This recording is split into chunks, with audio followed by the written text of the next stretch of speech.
Hey, what's up everyone? Welcome back to our channel Easy Guide, and today we're going to see that how you can add a TikTok shop to your TikTok profile. So at first we need to go to this website seller.tiktok.com. Click here on TikTok shop and you will be redirected to this homepage, and make sure that you have logged into your TikTok seller account. And from here on the left side you can see one option named My Account. Let's click there. You'll get this drop down menu.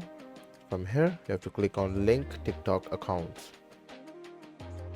and simply you can see the option Link Official Account, and you'll get a QR here, and in just 3 easy steps you can link your TikTok account to your TikTok shop. So you just need to scan this QR from your TikTok camera, and done. You are connected to the TikTok shop with your TikTok account. So this was that easy. Thank you for watching the video. If you liked it, do not forget to subscribe and press the bell icon.